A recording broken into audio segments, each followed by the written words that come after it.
اللهم صل على سيدنا محمد وعلى آل سيدنا محمد. أعوذ بالله من الشيطان الرجيم. بسم الله الرحمن الرحيم. الحمد لله رب العالمين، والصلاة والسلام على سيد المرسلين وعلى آله وصحبه أجمعين. رب اشرح لي صدري ويسر لي أمري واحلل عقدة من لساني يفقهوا قولي. سبحانك لا علم لنا إلا ما علمتنا إنك أنت العليم الحكيم. ولا حول ولا قوة إلا بالله العلي العظيم. Kitab Penawar Bagi Hati, muka surat 23, baris yang keempat daripada atas, baris yang kelima daripada atas.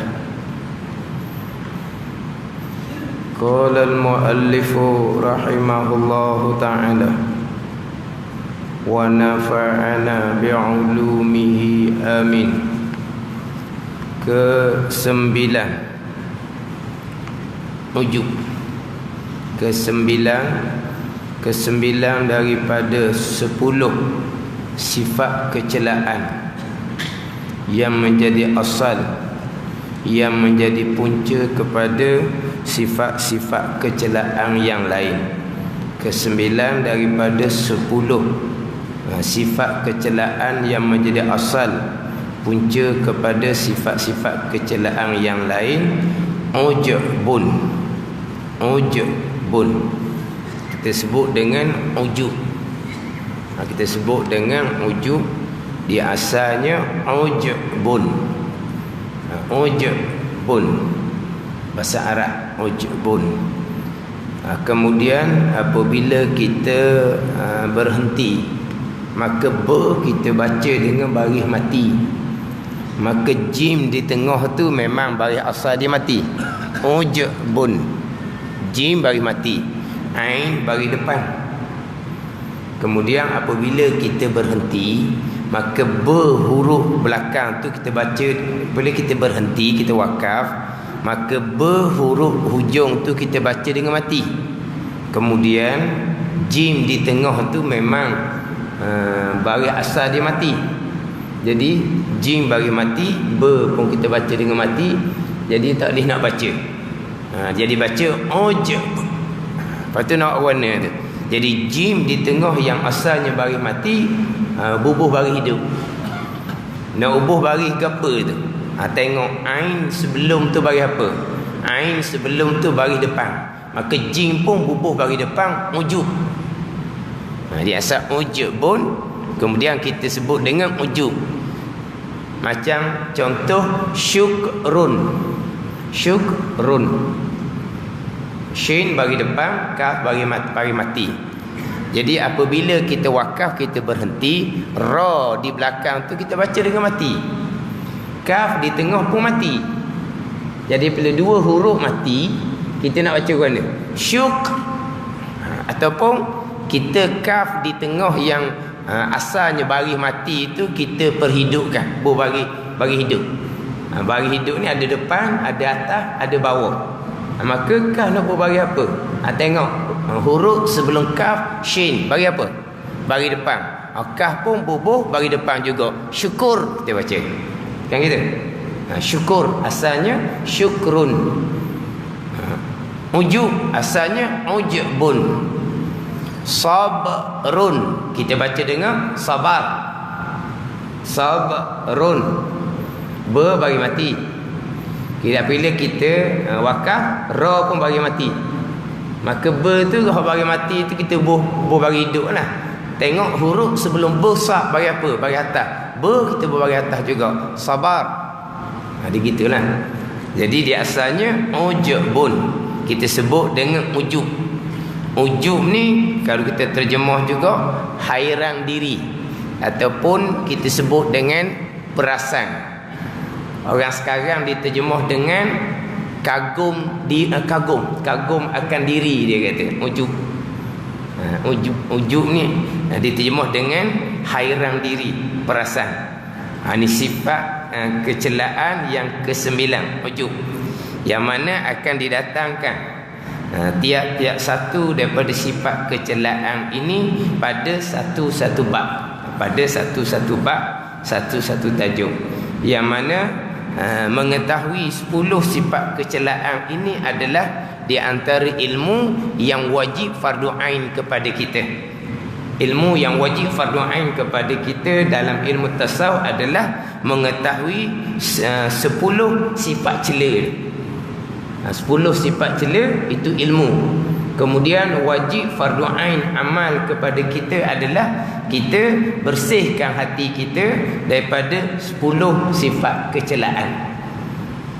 Bersihkan hati kita daripada 10 sifat kecelaan. Itu adalah amal hak wajib fardu ain kepada kita. Sebelum daripada tu, ilmu yang wajib fardu ain kepada kitanya kena tahu 10 sifat kecelaan. Contohnya ujub. Bukan hanya kita tahu ujub perasan.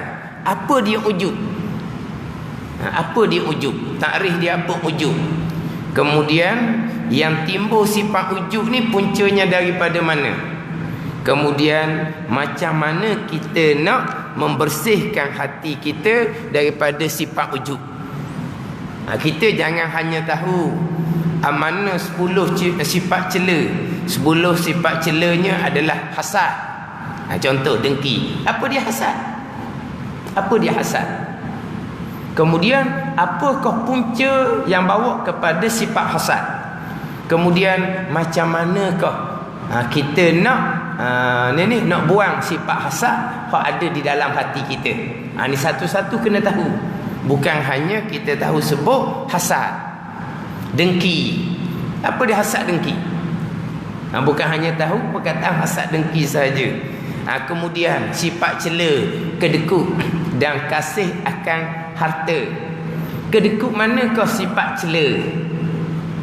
Sebab kita ni sifat kedekut sayang ni memang itu sifat yang bukan kata sifat orang sekarang. Sifat kedekut ni, sifat kedekut ni sifat yang mana daripada dulu pun timbul dah. Apa ni sifat kedekut ni? Sayang. Berasa sayang. Kedekut mana? Sayang manakah yang dicela? Kalau kita contohnya orang mari minta barang kita, comel barang kita, orang pun minta dengan kita, molek barang ni, beri saya oi, tak boleh. Ni kedekut ni, kikir kedekut ni, kasih akan benda tu sifat cela. Mana kamu? Sedap sangat kita goreng orang. Kita pergi jumpa orang, tengok barang molek, kita minta. Tiba-tiba dia tak mau beri. Sebab apa dia tak mau beri? Sebab dia kasih, dia sayang. Dia kasih sayang kepada apa tu? Kepada harta tu. Kita pun sebut dia. Dia antara sifat cela adalah kikir, kedekut dan kasih akan harta. Dia kikir, kedekut, kasih akan harta ni dia sebab musabab. Daripada kikir, kedekut, maka daripada kasih akan harta, maka timbullah kedekut, sayang. Kasih dulu pada benda tu, maka timbullah kita kedekut, sayang daripada beri kat orang. Dia dua tu dia berkait tu. Kita pun kata kat orang tu kedekut, kasih akan harta, dicela. Lepas tu macam mana nak hilang tu sifat kedekut, kasih akan harta tu? Orang minta berilah. Dia mari rumah kita, dia buat gitu kita pergi rumah dia pula. Kita pergi rumah dia pula. Gapo barang rumah dia comel. Saat ni dia mari rumah kita, dia minta barang kita. Kita pun tak boleh bagi ke mung, sayang mahal. Mung ni tak ngaji ni. Kikir dan kasih akan harta tu dicela. Kenapa mu jadi kikir ni, kedekut, orang minta mu beri ni? Puncanya kerana kasih sayang akan harta. Aku minta tu benda dunia je tu. Kan? Dia balik rumah dia, kita pergi rumah dia pula. Sebab ada orang. Jadi kenapa ni kita sembahyang kita jadi tak khusyuk? Sebab dalam hati kita ni banyak perkara dalam hati kita ni. Ada harta dalam hati kita, ingatan kita pada harta, kepada wang ringgit. Lepas tu macam mana ni nak hilang ni dalam hati yang ganggu khusyuk sembahyang kita ni. Kita kena beri korang berapa habis. Beri korang berapa habis. Senang aja. Dah sekarang ni kita takbir je, macam-macam mari dalam hati ni. Ingat kepada harta benda, ingat kepada wang ringgit ada di kita tu. Lepas tu macam mana nak jadi hilang? Biar kita semayang tak timbul kita ingat kepada dunia, kepada harta benda, kepada wang ringgit. Kita sedekah pun habis, kita beri kat orang pun habis. Makna keluar daripada kelas ni, jumpa mana-mana kad, ada mana-mana ATM tu cocok habis duit ada dalam kad tu, beri kat orang pun habis. Barulah hilang kasih akan harta, hilang kasih akan dunia, barulah semayang nanti khusyuk. Ada orang jauh gitu. Tapi dalam ramai-ramai mengaji tu seorang habuk tak buat. Dalam ramai-ramai mengaji seorang habuk tak buat. Sebab apa tak buat? Sebab kasih. Tak jadi tu. Ngaji tak beramal. Kasih semacam. Tak cakap orang mengajar suruh pergi cocok habis. Duit ada dalam kad bank tu, buat keluar habis, infak kepada fakir miskin. Jangan kedekut. Jangan sayang. Sebab itu sifat cela. Ni kena ngaji molek, tidak goreng dia orang dengan kita. Kita baru nak ngaji agama, nak betul hati, ngaji ilmu tasawuf, jumpa pesen tu, goreng ke dia lah kita ni. Hak kita habis, kita beri kat orang. Hak tukang ngajar, cuba pergi minta barang dia. Cuba pergi tengok dalam kad ATM dia banyak mana duit dia ada. Hak tukang ceramah tu nah. Hak tukang ceramah. Jadi hak manakah kikir kedekut yang dicela pada syarak, manakah kasih akan harta yang dicela pada syarak. Kok mana kita memang kasih akan harta, sayang akan harta. Harta, kita ada kereta, tu harta. Kita ada motor, tu harta. Sayang ke tak? Kasih ke tak? Sayang, kasih. Orang minta, beri ke tak? Tak beri kalau orang minta. Mahal pula tu. Lepas tu dicela pada syarak. Kena ngaji molek. Kikir mana yang dicela pada syarak, kasih akan harta hak mana yang dicela pada syarak. Tu kena ngaji molek pada situnya. Kemudian kasih akan dunia itu dicela pada syarak. Dunia tu apa? Dunia tu apa? Dunia ni tiap-tiap barang yang tidak ada manfaat lepas daripada mati, itu dunia. Ada pun barang dunia tetapi bawa manfaat lepas daripada mati, itu dipanggil akhirah, walaupun benda tu dunia sekalipun. Benda yang tidak ada manfaat lepas dia mati dipanggil dunia, walaupun rupa ibadah sekalipun, rupa akhirat sekalipun. Kalau tak ada manfaat lepas dia mati, kita buat amal ibadat, kita semayang, tapi semayang kita tanpa ilmu, tidak ada faedah akhirat, tidak ada manfaat di hari akhirat. Hak rupa kerjaan kita tu rupanya akhirat, tapi dipanggil dunia, bukan akhirat. Kita duduk semayang tu tak panggil akhirat, dia panggil dunia. Apa panggil dunia? Dunia tiap-tiap perkara yang tidak ada manfaat lepas dia mati. Kalau semayang tanpa ilmu, semayang tanpa keikhlasan, ada manfaat lepas dia mati? Tidak ada manfaat lepas dia mati. Itu bukan akhirat, itu dunia. Apa dunia? Orang kata kita orang baik. Orang kata kita orang baik, orang semayang bang dok tinggal. Time masuk waktu semayang sokmo. Time masuk waktu singgah masjid sokmo. Dapat pujian dunia. Dapat pujian dunia. Dapat sanjungan dunia. Tapi dipanggil akhirat ke tak? Tak ada manfaat lepas dia mati, dipanggil dunia, walaupun rupa tu rupa akhirat. Kalau perkara tu ada manfaat lepas dia mati, walaupun benda tu rupa dunia, dia panggil akhirat, dia tak panggil dunia. Ni kena faham pula lah hak dunia tu hak mana. Kemudian kasih akan dunia yang dicela pada syarak ni hak mana?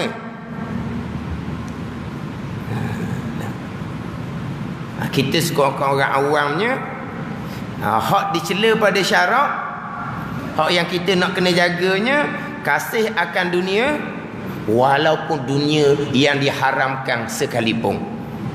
Janji boleh.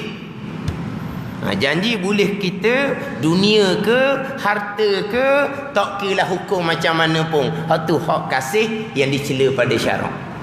Tapi kalau kita kasih akan dunia, kita kasih akan harta, hati ni nak kepada dunia, hati nak kepada harta, contohnya orang awam. Tapi harta mana yang kita nak, dunia mana yang kita nak, hak halal, maka tu tidak dicela pada syarak, disebut kita orang awam. Hak dicela pada syarak ni, orang kasih akan dunia, dia tamak akan dunia, hukum halal haram belakang kira. Kan ada orang pasal itu kan, halal haram dia tak kira.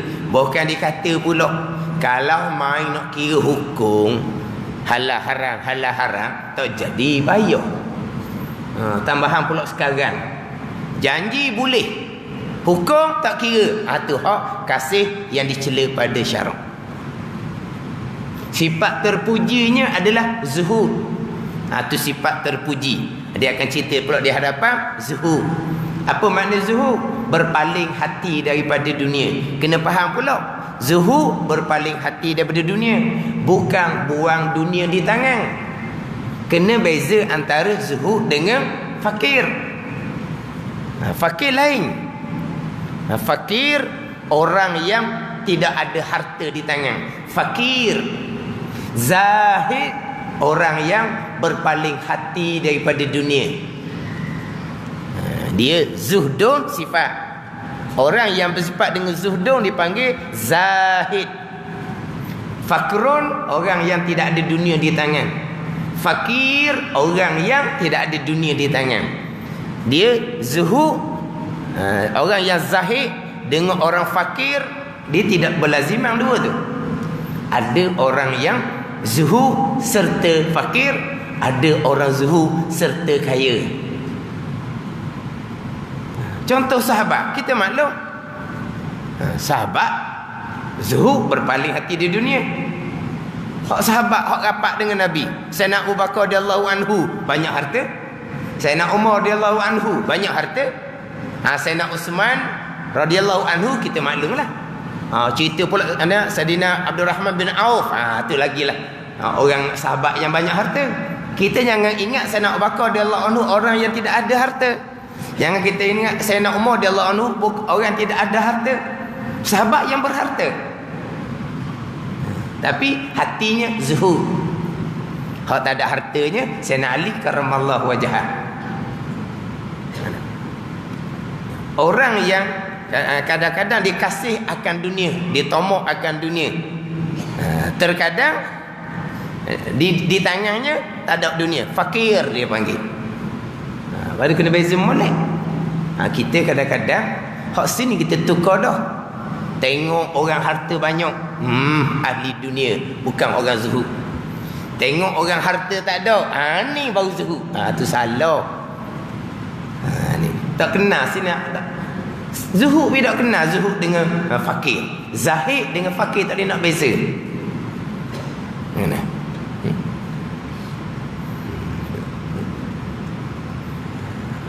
Itu semua ilmu-ilmu yang wajib fardu ain kepada kita belaka tu. Yang mana ilmu ni semua kita kena ajar kepada anak kita sebelum anak kita masuk umur baligh. Nak cerita bab kasih akan harta, kasih akan dunia contohnya. Kena cerita dulu hak ni sebelum anak kita terbabit bergelomang dengan dunia. Kena cerita dulu ni. Hak mana syarat cela? Kasih akan harta. Hak mana syarat cela? Kasih akan dunia. Hak tu syarat cela. Sifat terpujinya zuhud, berpaling hati di dunia. Kena ajar zuhud. Hati berpaling di dunia. Kemudian ilmu-ilmu asal agama cukup. kemudian dia belajar ilmu dunia, tinggi mana dia belajar ilmu dunia sekalipun, dia akan jadikan dunia itu adalah sebagai bekal akhirat. Bukan hanya ilmu akhirat je. Ilmu akhirat memang tetap dah. Ilmu akhirat, niat kosak mesti akhirat. Kalau ilmu akhirat, niat kosak dunia, fal yatabawa maq'adahu minan nar, maka dia telah mempersiapkan tempat dalam neraka. Belajar ilmu agama memang tetap kosak tujuan akhirat lillahi ta'ala. Apabila dia belajar ilmu agama, kosaknya akhirat, hatinya cinta pada akhirat, hati berpaling daripada dunia, hati tidak kasih pada dunia, sebab daripada budak lagi mak ayah hajar dah, kasih akan dunia dicela pada syarak, maka yang di hatinya adalah kasih akan akhirat. Dia belajar ilmu dunia sekalipun, diniat kosak adalah untuk akhirat. Ada ni. Tapi kalau dah ajar molek ilmu berkaitan hak fardu ain ni, hak kasih akan dunia, kasih akan harta, dicela pada syarak, ni dah ajar molek hak ilmu tasawuf contohnya, bukan kata dia belajar ilmu dunia, kosaknya dunia. Terkadang dia belajar ilmu agama pun kosaknya untuk dapat dunia. Ada belajar agama pun, kau dah letak molek berkaitan dengan sifat hati, belajar ilmu agama, tapi niat kosaknya apa? Boleh CJ. Bila boleh CJ, boleh makan gaji. Boleh makan gaji, senang hidup. Dia niat gitu. Dia niat gitu.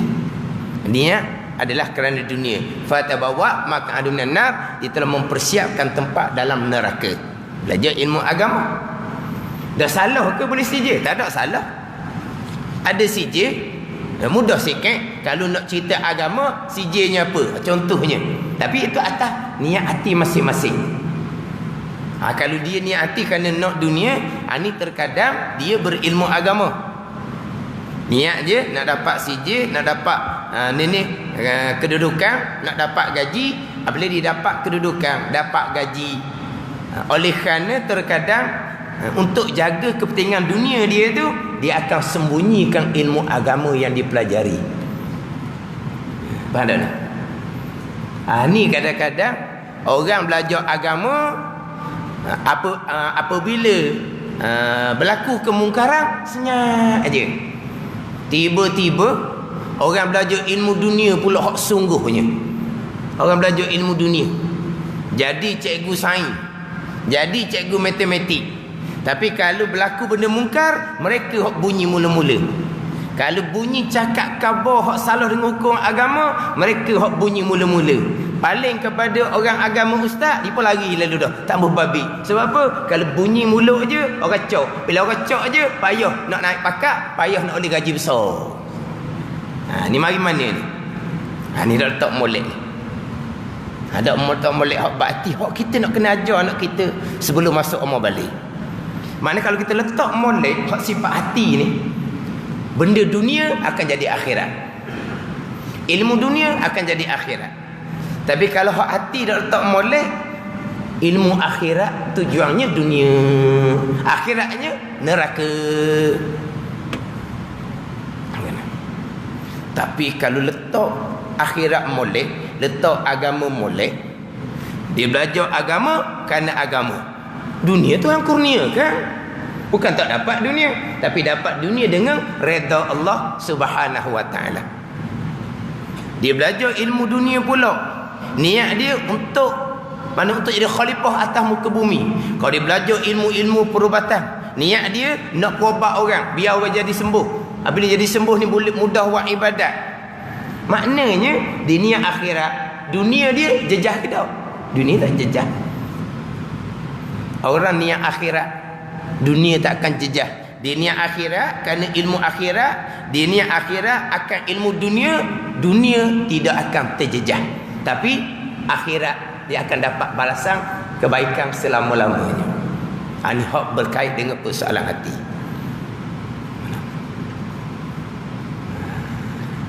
Ilmu ni bukan ilmu belajar masa tua ni. Ini belajar sebelum masuk umur baligh, sebelum dunia duduk sini. Biar akhirat duduk sini. Bila akhirat duduk sini, benda dunia dia akan pusing jadi akhirat. Tapi kalau dunia duduk sini, benda akhirat pun dia pusing jadi dunia.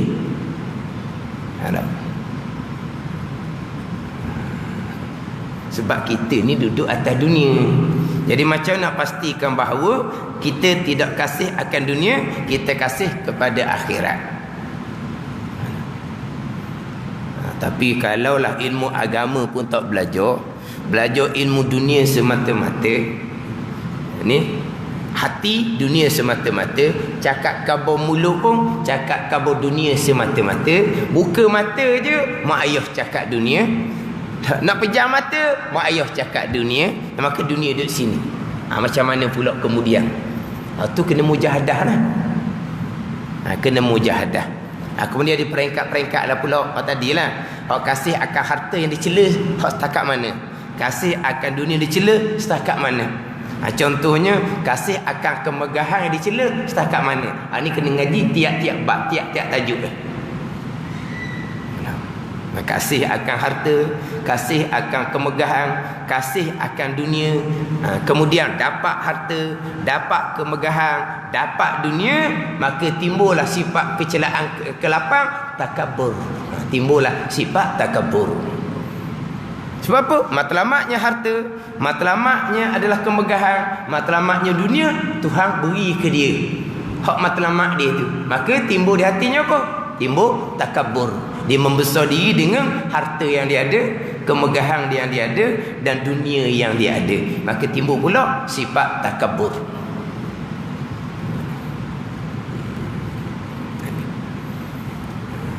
Jadi kasih akan harta, kasih akan kemegahan, kasih akan dunia. Sebut dalam minggu lepas, hak kasih akan kemegahan, kemegahan, kedudukan, pangkat perlu.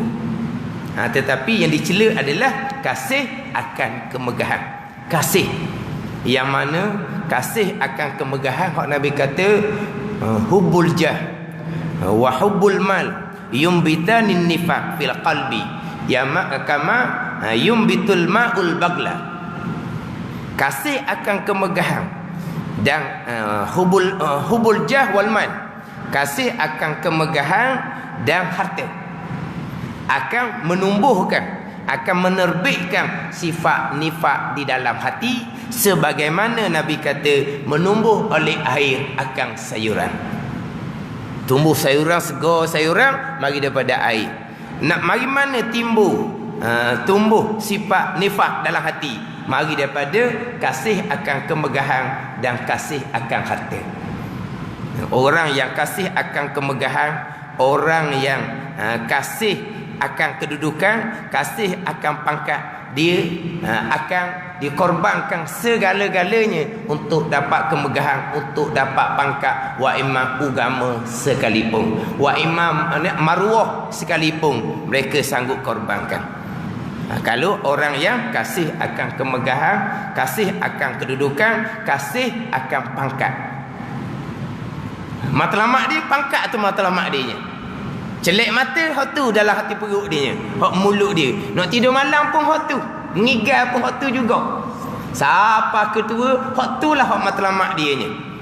Lepas tu hati macam mana? Akan menumbuhkan sifat nifak, sifat kepura-puraan, untuk dapat kedudukan, untuk dapat pangkat, untuk dapat kedudukan pangkat, dia menyembunyikan nifak dalam hati. Dia menyembunyikan sifat nifak di dalam hati. Mari mana tu? Yang tumbuh sifat nifak mari daripada kasih akan kemegahan, kasih akan harta. Yang mana terkadang orang yang kasih akan kemegahan ni, akan pangkat, akan kedudukan, Tuhan beri ke dia pangkat, kedudukan di masa yang mana tak sepatutnya. Tak sepatut dah. Sepatutnya masa tu berehat je, tenang je. Kalau orang dunia ni makan angin je. Kalau orang dunia ni tiba-tiba nak pakat, nak kedudukan, Tuhan rembah juga. Ambil. Siapa tahap tu pun ambil. Macam mana kehidupan dunia? Kalau tak mikir mana kamu. Tapi dah nak, Tuhan beri. Sepatutnya dengan umur tu berehat. makan angin gitu je. Tapi kalau orang hok kira akhirat, tupu pada amal ibadat lah. Tapi orang tak ada akhirat, masa tu makan angin lah. Makan angin pun tak dah. Sebab apa? Ni nak sangat kedudukan kemegahan. Sebab itulah orang yang bermatlamatkan kemegahan kedudukan, ni tak boleh nak harap. Dia akan korbankan segala-gala, wa imam agama sekalipun. Orang yang nak kepada kemegahan kedudukan, Tuhan akan beri. Sebab dunia tidak ada nilai di sisi Allah Subhanahu wa taala. Mereka nak kemegahan, mereka nak kedudukan, Tuhan beri. Tuhan beri kemegahan, Tuhan beri kedudukan. Tuhan qadakkan. Tuhan qadakkan. Tapi apa yang Tuhan qadakkan tidak semestinya adalah pemberian kurniaan daripada Allah Subhanahu wa taala. Orang yang matlamatnya adalah kedudukan, pangkat, sampai masa Tuhan qadakkan, Tuhan takdirkan dapat kedudukan, dapat pangkat, jangan mudah-mudah kita mengatakan itulah pemberian Allah, kurniaan Allah Subhanahu wa taala. Terkadang itu adalah istidraj daripada Allah Subhanahu wa taala. Jangan mudah-mudah itulah pemberian Allah Subhanahu wa taala, kurniaan Allah Subhanahu wa taala. Timbul kemuncaknya redha Allah Subhanahu wa taala. Hal ni timbul nyakit ni. Dapat kedudukan, dapat pangkat. Tuhan redha, Tuhan kasih. Kemudian banding pula. Kamu dapat kedudukan juga, mana tinggi? Rendah. Tuhan tak redha ke kamu? Sebab kamu dapat kedudukan yang rendah. Kami dapat kedudukan lebih tinggi. Tuhan redha pada kami. Tuhan kasih kepada kami. Tuhan bersama dengan kami. Orang yang jahil akidah seumpama ni lama dah. Tapi orang dulu pasal ni juga berdekat-dekat. Ada berdekat-dekat. 5-6 dekat dapat kedudukan, dapat pangkat. 5-6 dekat. Dekat tau. 1 dekat 10 tahun. Tau. Jadi berdekat-dekat dapat kedudukan.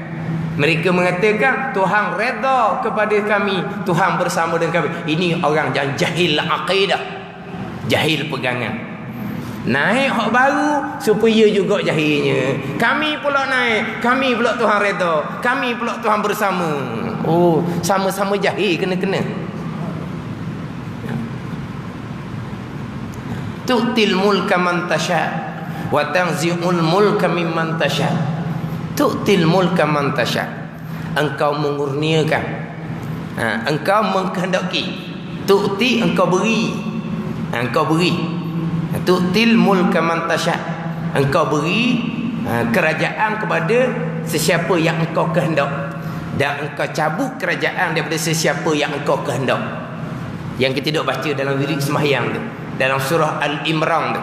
Tu'til mulka man tasha wa tanzi'ul mulka mimman tasha. Makna apa ni? Orang yang dapat menjadi kerajaan, kedudukan, kehendak engkau ya Allah.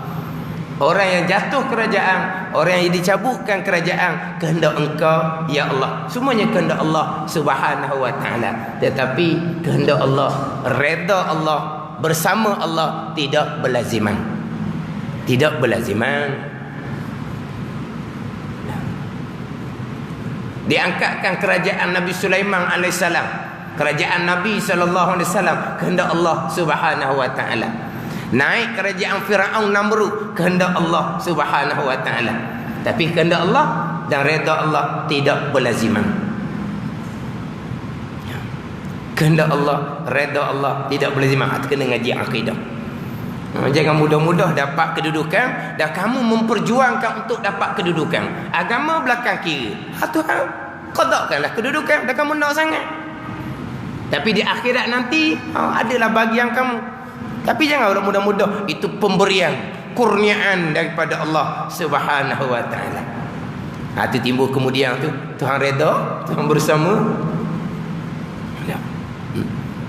Hak Tuhan redha, hak Tuhan bersama adalah orang-orang yang bertakwa kepada Allah Subhanahu wa taala. Allah bersama dengan orang-orang yang bertakwa. Allah kasih kepada orang-orang yang bertakwa. Tetapi kemegahan, kedudukan, pangkat atau dunia terkadang Allah Ta'ala kurniakan, terkadang Allah Ta'ala tidak kurniakan. Nabi Sulaiman dapat kerajaan yang besar. Nabi sallallahu alaihi wasallam dapat menjadi kerajaan. Tapi ada nabi-nabi rasul yang lain berapa kerak je pengikut. Bahkan ada dekat nabi rasul tu sendiri mati dalam menyampaikan agama Allah Subhanahu wa taala. Ada yang dapat kedudukan, ada yang tidak dapat kedudukan. Semuanya kehendak Allah Subhanahu wa taala. Semua kehendak Allah Subhanahu wa taala. Mana-mana kerajaan besar atas dunia sekarang kehendak Allah Subhanahu wa taala. Kerajaan Israel laknatullah kehendak Allah Subhanahu wa taala. Allah redha, kehendak Allah, redha Allah tidak berlaziman. Atau kena balik pada ilmu akidah. Jangan jadi jahil akidah. Kadang-kadang orang yang memperjuangkan untuk dapat kedudukan kemegahan, Tuhan qadakkan, Tuhan beri.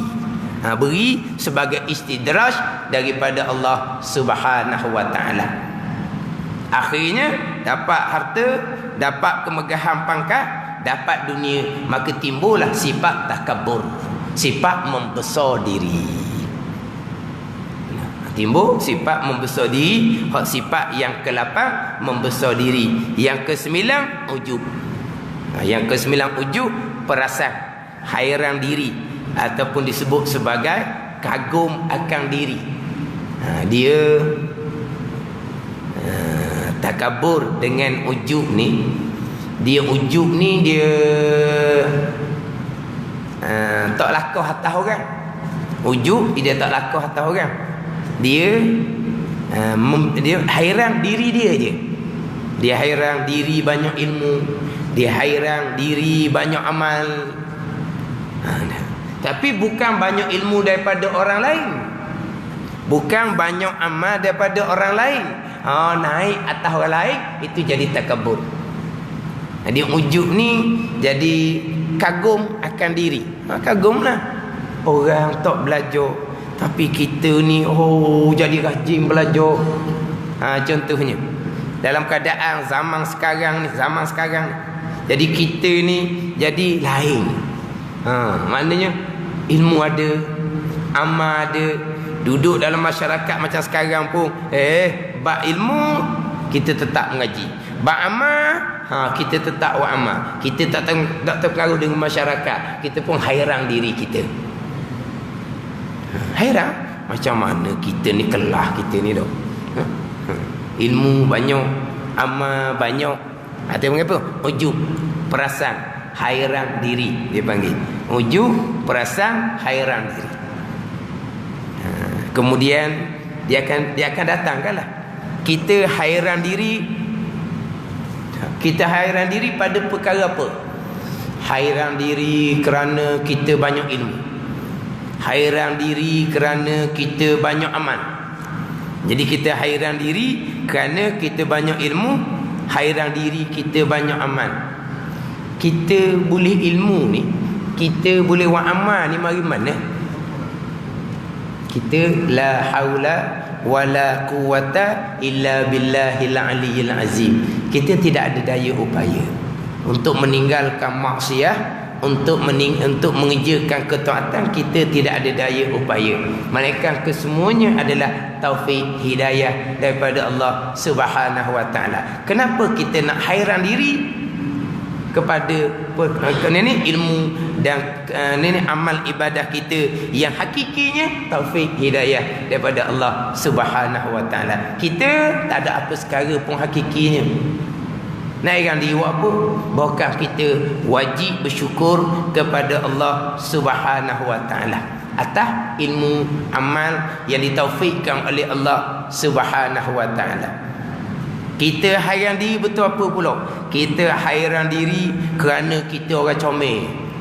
Kita hairan diri kerana kita orang suara sedap. Ini nak kita di cerita belakang ni. Kita hairan diri kerana kita orang comel, suara kita suara sedap. Dah comel-comel ni mari mana? Siapa buat comel? Mak ayah kita buat. Jadi comel. Suara kita sedap, elok. Mari mana? Kita boleh buat. Itu semua datang daripada Allah Subhanahu wa taala. Kenapa kita nak hairan akan diri kita, akan kurniaan Allah Subhanahu wa taala? Yang mana kita wajib bersyukur dengan kurniaan Allah Subhanahu wa taala kepada kita. Kurniaan Allah tu pula adalah sebagai ujian yang besar pula kepada kita. Ujian yang besar kepada kita.